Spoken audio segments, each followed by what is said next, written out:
고요한 남중국해의 물결 위로 라울 산토스라는 이름의 한 남자가 과거를 회상한다. 필리핀 해군 장교로서 조국의 바다를 지켰던 그는 강대국의 위협 앞에 속수무책이었던 자국 함정의 모습을 생생히 기억한다. 그 기억은 은퇴 후 군사 분석가가 된 그의 삶에도 깊은 그림자를 드리웠고, 해군 시절의 영광은 어느덧 무력감이라는 이름의 공허함으로 채워져 있었다. 하지만 2025년 8월 서울에서 들려온 한 줄기 소식은 이 노련한 군인의 가슴을 다시 뛰게 만들었다. 그는 이제 카메라 앞에서 자신과 아시아의 희망을 이야기하려 한다. 안녕하세요. 저는 필리핀 해군 장교 출신 라울 산토스입니다. 저의 이름은 필리핀의 수많은 영웅 중 한 명이었던 라울이라는 이름과 오랜 역사를 자랑하는 스페인 성시인 산토스를 조합해서 만들어 보았습니다. 조국 필리핀을 사랑하고 아시아의 미래를 누구보다 간절히 염원하는 한 군인이자 분석가의 삶을 살아온 저의 진실된 이야기를 오늘 이 자리에서 여러분께 전하고자 합니다. 저의 인생은 늘 바다와 함께였고, 그 바다는 때론 한없이 아름답고 평화로웠지만 때론 잔인한 현실을 마주하게 하는 거울이기도 했습니다. 제 젊음의 전부를 바쳤던 필리핀 해군 장교 시절, 저는 조국의 영예를 수호하는 임무의 한치의 흐트러짐도 없이 최선을 다했습니다. 망망대해 위에서 매일같이 조국을 지키는 것은 저의 존재 이유였고 저의 전부였습니다.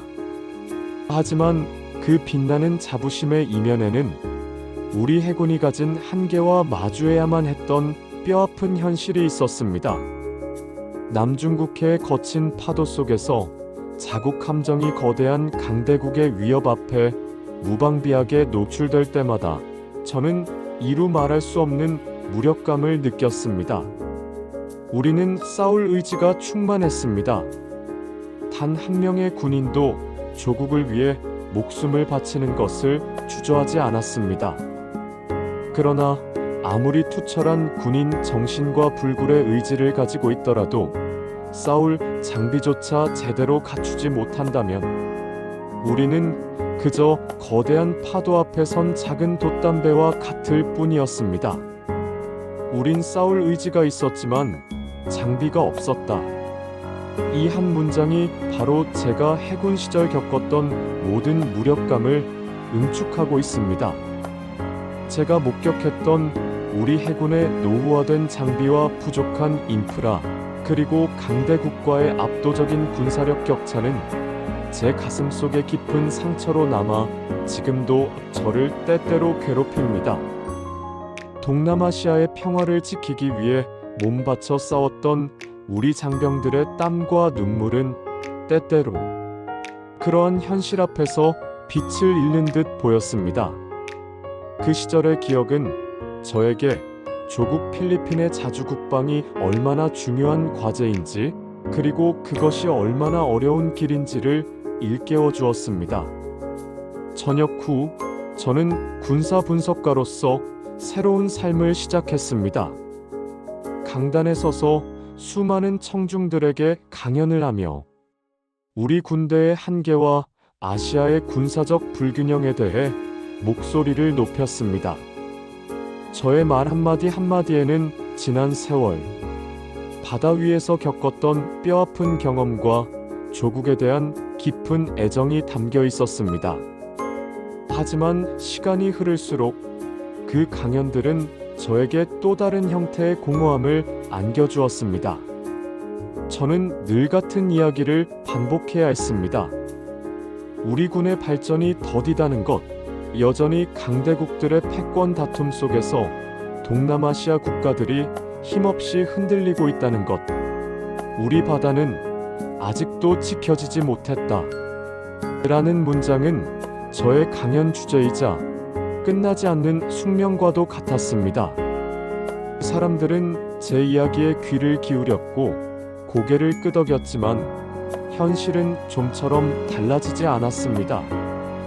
국제 정세는 언제나 예측 불가능했으며 강대국들의 이해관계는 복잡하게 얽혀 아시아의 약소국들에게는 늘 불안정한 미래를 안겨주었습니다. 저는 제 역할에 회의감을 느끼기도 했습니다. 과연 제가 이렇게 강연을 하고 책을 쓰는 것이 무슨 의미가 있을까? 무력감과 공허함은 저녁 후에도 저를 놓아주지 않았습니다. 오히려 그 그림자는 더 깊어져 제 일상을 짓눌렀습니다. 한때는 정의와 조국 수호에 대한 뜨거운 열정으로 가득 찼던 제가 이제는 그저 냉철한 분석가로서 현실을 비판하는 역할밖에 할 수 없다는 생각에 자괴감이 들기도 했습니다. 밤하늘을 수놓은 별들을 보며 이 광활한 바다 위에서 작은 섬나라 필리핀의 운명은 언제까지 강대국들의 손에 좌지우지될까 하는 깊은 고민에 잠기곤 했습니다. 그러던 2025년 8월 그날의 뉴스는 마치 오랜 침묵을 깨고 터져나온 폭발음처럼 제 마음을 뒤흔들었습니다. 평소처럼 뉴스를 보던 저는 한국, 베트남의 K9 자주포 수출 계약 체결이라는 속보를 접했습니다. 처음에는 그저 흔한 군사 소식 중 하나라고 생각했죠. 하지만 이어지는 뉴스의 내용은 제 심장을 쿵쾅거리게 만들었습니다. K9 자주포는 단순한 무기 수출이 아니었습니다. 그것은 한국이 가진 독자적인 기술력의 상징이었고 아시아 국가들 간의 새로운 협력 모델을 제시하는 중요한 전환점이었습니다. 저는 자리에서 벌떡 일어났습니다. 마치 메마른 사막에 단비가 내린 듯한 강렬한 충격이었죠. 오랫동안 억눌려왔던 희망의 불씨가 제 가슴 속에서 다시 타오르기 시작했습니다. 나도 모르게 입 밖으로 중얼거렸습니다. 드디어 아시아가 스스로를 지킬 힘을 갖추기 시작했군. 그 문장에는 제가 수십 년간 바라왔던 염원이 담겨 있었습니다. 늘 외부의 힘에 의존하거나 강대국들의 틈바구니에서 생존을 모색해야 했던 아시아 국가들이 이제는 스스로의 힘과 연대를 통해 자국의 안보와 평화를 지켜나갈 수 있다는 희망의 메시지였습니다. 그 순간 저는 다시금 뜨거운 열정을 느꼈습니다. 오랜 세월 저를 괴롭혔던 무력감은 서서히 걷히고 새로운 미래를 향한 기대감으로 가슴이 벅차올랐습니다. 어쩌면 이것이야말로 제가 그토록 찾아 헤매던 아시아의 진정한 자주의 길일지도 모른다는 생각을 했습니다.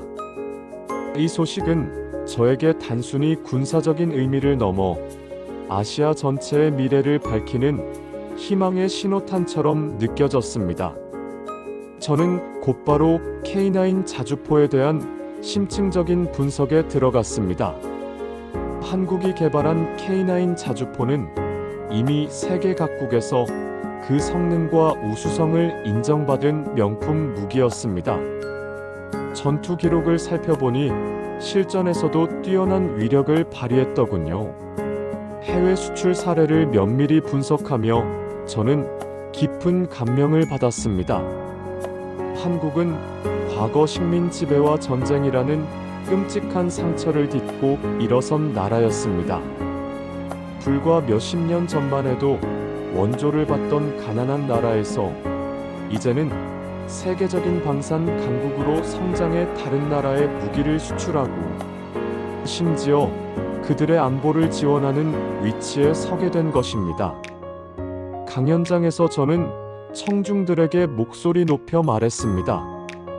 이 포는 단순한 무기가 아닙니다. 한국이 과거 식민지와 전쟁의 상처를 딛고 세계적 방산 강국으로 성장했다는 증거죠. 그리고 무엇보다 중요한 것은 한국이 보여준 자주국방에 대한 굳건한 의지와 끊임없는 기술, 혁신이 만들어낸 자랑스러운 결과물이라는 점입니다.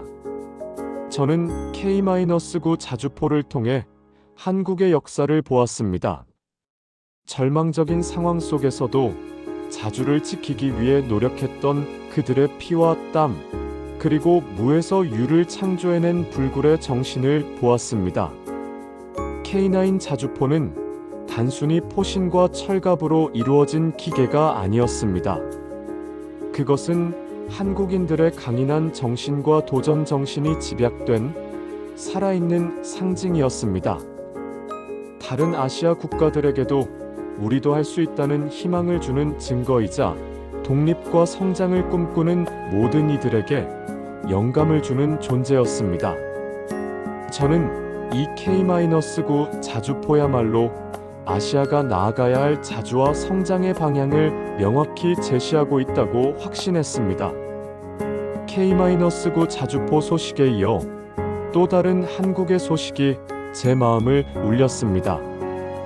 한국이 베트남에 무상으로 양도한 초계함 소식이었습니다. 그 뉴스를 접하는 순간 제 해군 시절의 기억이 마치 어제 일처럼 생생하게 떠올랐습니다. 당시 우리 필리핀 해군은 대부분 노후화된 장비를 사용하고 있었습니다. 낡고 낡은 배 위에서 거친 파도와 싸워야 했던 젊은 날의 제 모습, 그리고 그 열악한 환경 속에서도 조국을 지키기 위해 밤낮 없이 고군분투했던 동료들의 얼굴이 스쳐 지나갔습니다. 저는 마음속으로 되뇌었습니다. 만약 우리에게도 저런 기회가 있었다면 얼마나 많은 젊은이들이 목숨을 지킬 수 있었을까? 당시 필리핀은 노후화된 함정 때문에 많은 어려움을 겪고 있었고 제대로 된 장비가 없어 불필요한 위험에 노출되는 일이 비일비재했습니다. 한국이 베트남에 건넨 초계함은 단순한 군사 장비가 아니었습니다. 그것은 함께 아시아의 평화를 지키려는 연대의 상징이었고 약소국에 대한 따뜻한 배려의 손길이었습니다.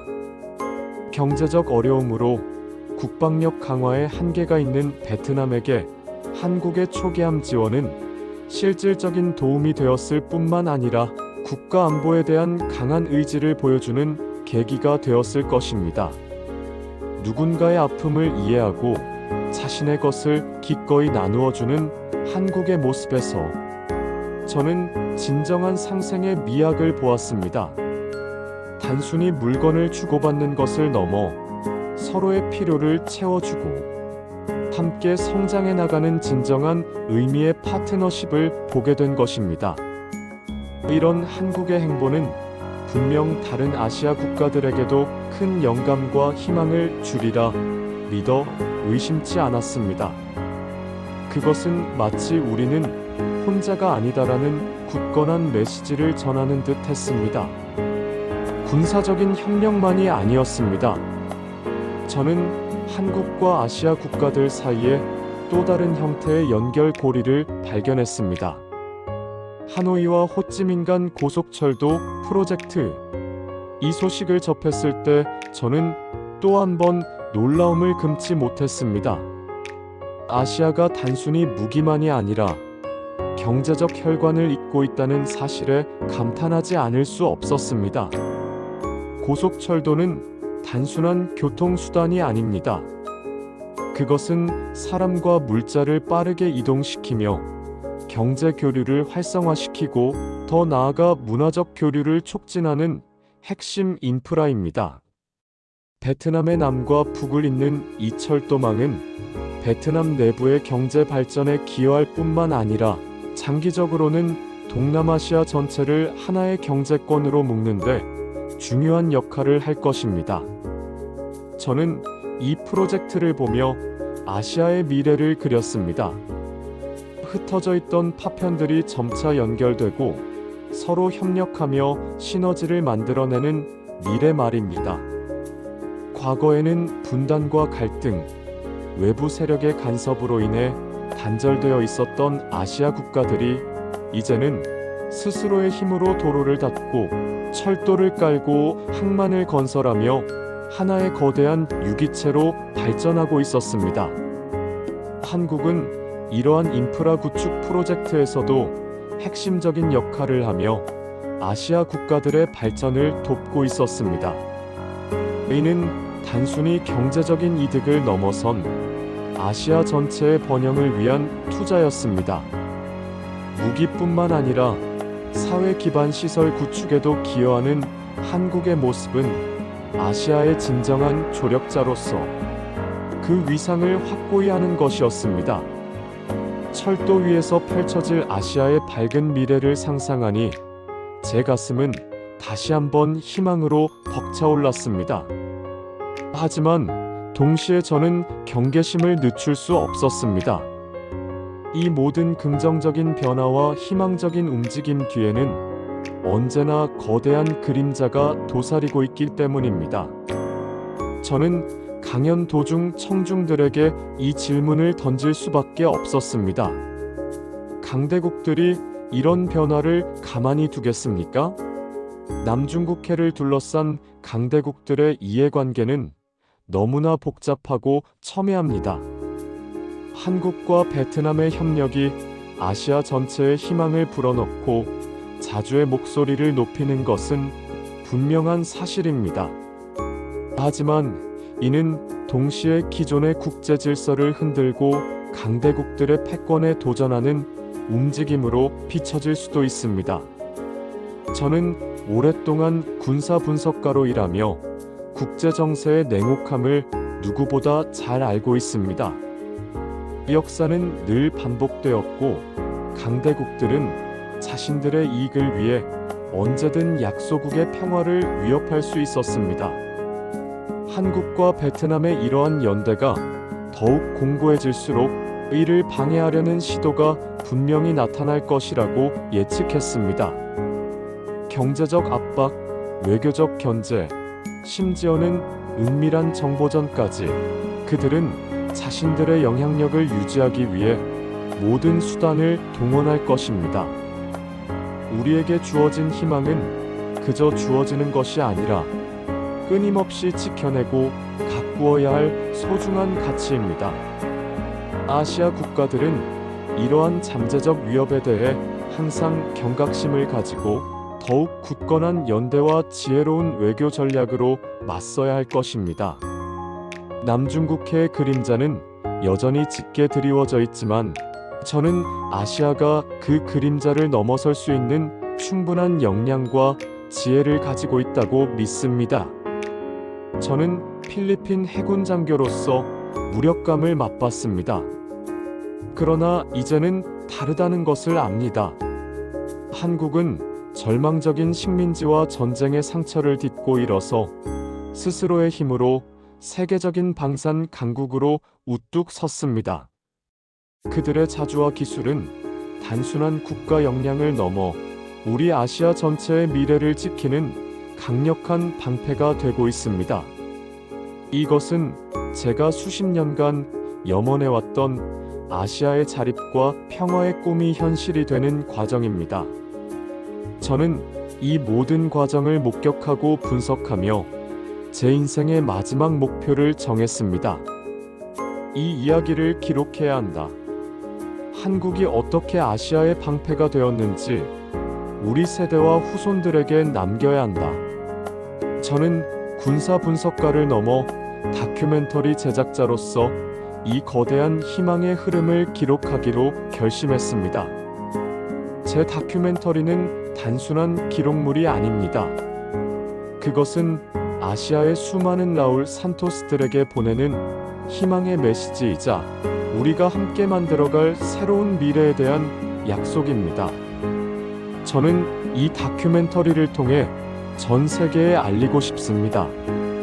아시아는 이제 더 이상 강대국들의 힘겨루기장이 아니라는 것을, 아시아는 이제 스스로의 힘과 연대로 평화를 지키고 번영을 이끌어갈 수 있는 충분한 역량을 갖추었다는 것을 말입니다.